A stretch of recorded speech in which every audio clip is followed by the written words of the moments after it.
नमस्कार मित्रों, मैं संजय बलोदी प्रखर आज हूँ महाराष्ट्र के बुल्ढाणा गांव में।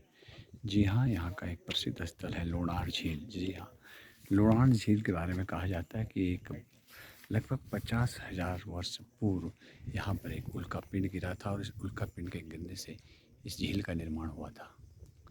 इस उल्कापिंड के गिरने से इस झील का निर्माण हुआ था, देख सकते हैं आप।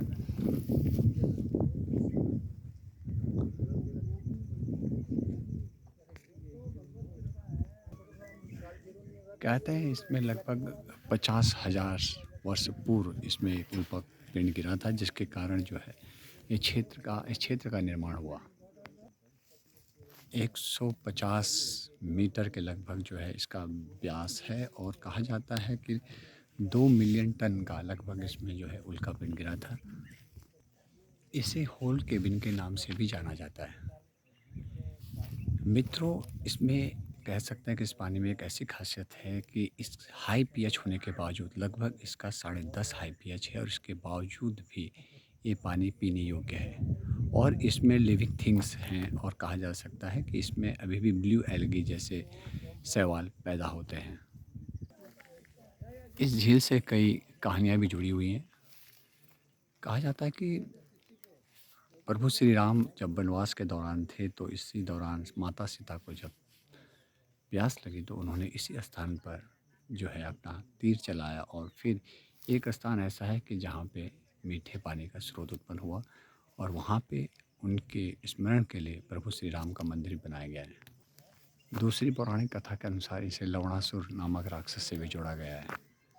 तो अक्सर ऐसा होता है कि जब कोई भी क्षेत्र अगर हमारे परंपराओं के अनुसार इस प्रकार का होता है तो निश्चित तौर पर उसमें कुछ न कुछ कह सकते हैं, कुछ कथाएं, कुछ पौराणिक चीज़ें अवश्य जुड़ी हुई होती हैं, जिसके कारण उनका नामचीन होता है।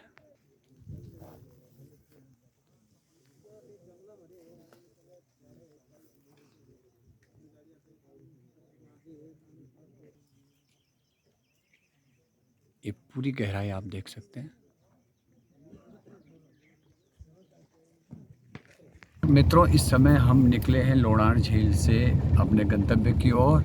जैसा कि मैंने पहले भी कहा कि इस समय हम महाराष्ट्र के बुल्ढाणा ज़िले में हैं, प्रवास पर हैं और ये जो लोणार लेक के बारे में मैंने आपको बताया कि इसके साथ बहुत सारी किंवदंतियाँ जुड़ी हुई हैं और होना भी चाहिए कि जब किसी प्रकार की कोई ऐसी चीज़ें हमारे सामने आती तो उसे निश्चित तौर पे पूरा सम्मान दिया जाना चाहिए, क्योंकि हमारी परंपराओं और हमारे इतिहास में कुछ ना कुछ जो है रहस्य छिपा हुआ अवश्य होता है, चाहे उसे हम वैज्ञानिक पद्धति से देखें या किसी अन्य चीज़।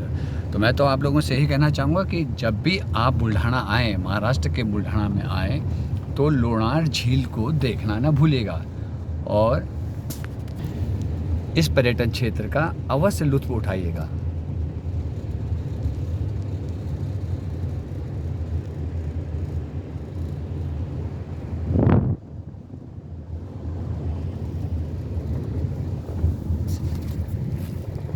पूरा दोनों तरफ आप देख सकते हैं कि ये पहाड़ी इलाका है और यहाँ कुछ विशेष प्रकार की वनस्पतियाँ ही पाई जाती हैं, कोई घना जंगल नहीं है। घास फूस अधिक पाया जाता है इसके इर्द गिर्द में।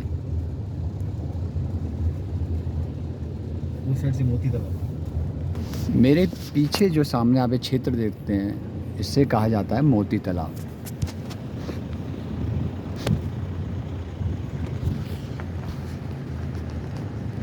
वैसे अक्सर इस क्षेत्र में पानी की भारी कमी है, पर इसके बावजूद भी प्राकृतिक स्रोत कहीं ना कहीं इस समस्या से निदान पाने का एक छोटा सा माध्यम बन सकते हैं। जी हाँ, और हम तो यही चाहेंगे कि महाराष्ट्र सरकार से कि जब इस प्रकार के जो प्राकृतिक स्रोत हैं, निश्चित तौर पे इन पे अच्छे तरीके से ध्यान दिया जाए और इन पे ध्यान दिया जाएगा तो कुछ ना कुछ अच्छा या पॉजिटिव चीज़ें ही बाहर निकल कर आएंगी और हो सके तो अगर इसमें सही ढंग से कार्य किया जाए तो पानी की समस्याएं काफ़ी हद तक दूर हो सकती है, क्योंकि ये इतना बड़ा क्षेत्र है, इतनी बड़ी झील है कि अगर इसे सही प्रकार से इसका संरक्षण किया जाए, इसमें जल स्रोतों का संरक्षण किया जाए तो काफ़ी मात्रा में जो सिंचाई की पानी की व्यवस्था है उसको सुचारू किया जा सकता है, या पर्याप्त ना भी कहें मगर इतना पानी तो हो सकता है जो आसपास की ज़मीन को सिंचित कर सके।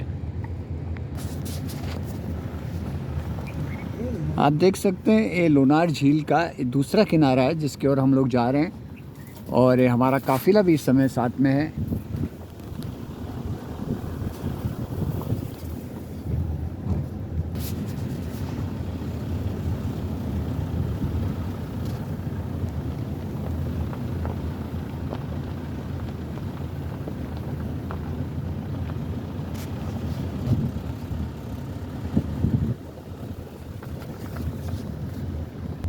मित्रों, जहाँ से मैंने आपको दृश्य दिखाया, जिसका अवलोकन आपसे कराया, वो उसे लोनार झील का लेक का व्यू पॉइंट कहते हैं। और अब हम जो है व्यू पॉइंट से निकलकर दूसरी ओर जा रहे हैं, यानी कि झील के दूसरे छोर की ओर। जी हाँ, और कहा जाता है कि लगभग 6 से 7 किलोमीटर का ये दायरा है कि जो झील के चारों तरफ से जो सड़क बनी हुई है, 6 से 7 या 8 तक आप कह सकते हैं, इतना किलोमीटर का ये दायरा है जो झील को घेरे हुए।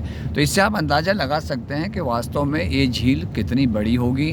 और ये भी कहा जाता है कि इसके जो सेंटर की गहराई है, उसकी सेंटर की गहराई अभी किसी ने इसको मेज़रमेंट नहीं किया है। अब इसे प्राकृतिक कहे या कुछ और, मगर बात ये है कि ये झील वास्तव में इतनी बड़ी है कि जब आप इसे देखेंगे तो निश्चित तौर पे करेंगे और कहेंगे कि वाह, कुदरत ने वास्तव में क्या चीज़ बनाई है। लगभग शाम के 4:30 बजे हैं।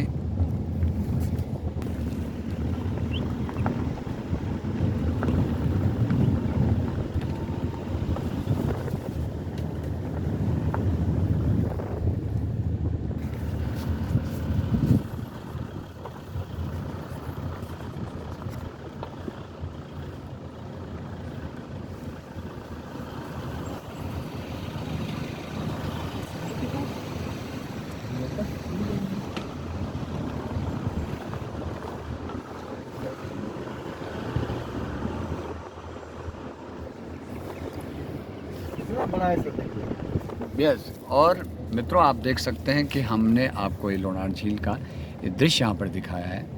और अब भी आपसे ये कहते हैं कि आप बुल्ढाना में जब आए, महाराष्ट्र के ज़िले में आए, तो निश्चित तौर पे इस लोनार झील को देखने अवश्य आए। तो दोस्तों, मैं संजय बलोदी प्रखर इस समय बुल्ढाना महाराष्ट्र से। बहुत बहुत धन्यवाद। फिर मिलूँगा आपसे नए एपिसोड के साथ। ये क्षेत्र आप यहाँ पर देख रहे हैं।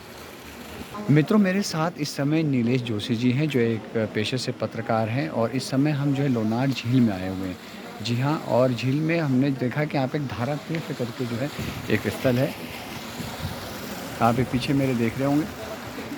नीलेश जी, संक्षिप्त में आप मुझे बताएंगे यहाँ की विशेषता के बारे में, धारा तीर्थ के बारे में, लोनार झील के बारे में? ये धारा तीर्थ कभी आज तक के हटा नहीं है। 72 में भी ये जब दुष्काल गिरा था वो टाइम में ये है कि लोनार के लोगों ने इससे पानी पिया था। इसमें अकाल की वजह से थोड़ा सा 2 साल के लिए हट गया था, लेकिन अभी अच्छा है इसमें। और साथ में निचोर है तो उसका पानी भी ये साल अभी बढ़ गया है, क्योंकि अंदर जो राम गया करके झरना है, पिछले लगभग 5 से 7 साल तक के वो बंद था, क्योंकि ऊपर भूजल जो निकाला जा रहा था, तो अभी रिसेंटली वो बंद कर दिया है। तो उसकी वजह से ये पानी बढ़ गया और झरना भी चालू हो गया। बाद में नागपुर खंडपीठ में सरोवर विकास आराखड़ा के संदर्भ में एक प्रकरण भी चालू है जी। तो उसकी वजह से यहाँ पे पानी, गोड़ा पानी कितना जाता, मीठा पानी कितना जाता है हिसाब से कुछ जगह पे इसमें वी नॉच लगाए हुए, यानी कितना पानी जाता है क्या है। और अभी भी इसके अगर लिटमस पेपर आपने डाला तो इसका 10.5 पीएच आएगा। अर्थात मतलब पीएच ज़्यादा है, तो फिर अगर पीएच ज़्यादा है तो फिर इसमें जीवन तो मुश्किल होगा। ज़्यादा पीएच में कोई चीज़ हो नहीं पाती है। जीवन तो मुश्किल है उसमें, लेकिन बीच में कुछ स्टडी उस पर हुई है, उसके बारे में मैं ज़्यादा मुझे इतना मालूमात नहीं है, लेकिन इसमें वो कुछ तरह के जूस उसमें पनपते हैं। जी, यानी कह सकते हैं कि हाई पीएच होने के बावजूद भी इस पानी में लिविंग थिंग्स हो सकते हैं, और ये पॉसिबिलिटीज है। पॉसिबिलिटी। और बाद में इसका जो शैवाल है वो भी ब्रह्मी डक वगैरह जो बहुत अच्छी तरह से खाते हैं, वो भी इसमें निकलता है, समझो इसमें।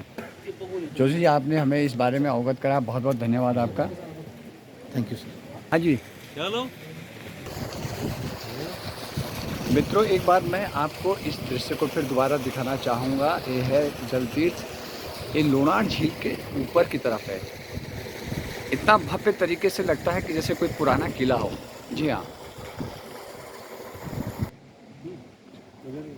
ना। तो मित्रों इस समय अब जो है हम झील के अंदर से बाहर क्यों निकल रहे हैं। नैऋत्य मौसमी मानसून जो है ओके। तो उसके हिसाब से स्टडी के लिए जगह अच्छी है। सेडिमेंट को और जो इसका पीछे इसका मैंने सुना कार्बन डेटिंग के लिए भी, इसके लिए भी कुछ कार्बन डेटिंग का ऐसा बोला जाता है कि लगभग 10,500 साल पुराना यहाँ के अंदर के मंदिर है। अच्छा। ओ और होका यंत्र जो है, जी होका यंत्र अगर आप नीचे लेके गए तो नॉर्थ साउथ में दिखाएगा, जी घूमेगा। जी। ओके अच्छा। तो इससे मतलब ये मालूम पड़ता है कि दिशाएं कौन सी है, कहाँ की तरफ है। कुछ ऐसा पॉजिटिव या कुछ ग्रेविटी का हाँ चेंज कुछ। हो गया वो इम्पैक्ट की वजह से। Okay okay. ऐसा कहा जाता है। मिट्टी का थर जो रहता है ना वो मिला। बहुत बढ़िया। काफ़ी पुरानी चीज़ें होती हैं जिससे हमें कुछ ना कुछ जो है प्राप्त होता है। निश्चित तौर पर कुछ जानकारियाँ हमारी बढ़ती हैं और जब भी हम इन पुरानी चीज़ों के सामने जाते हैं तो कुछ ना कुछ चीज़ें नई निकलती हैं जो हमें नहीं मालूम है और नई जानकारियों के बारे में मालूम होता है। अभी लोनार विकास समिति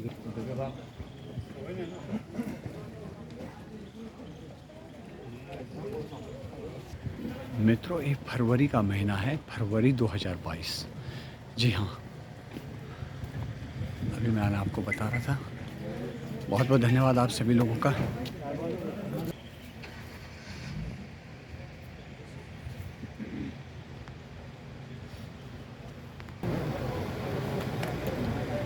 तो मित्रों ये था लोनार झील। जी हाँ, जहाँ पे हम लोग आज यहाँ पर आए हुए थे और जैसा कि मैंने कहा जब भी आप बुल्ढाना आए तो ये लोनार झील देखने अवश्य आए। बहुत बहुत धन्यवाद आप सभी लोगों का। नमस्कार, मैं संजय बलुतेपरकर, बुल्ढाना से महाराष्ट्र। धन्यवाद।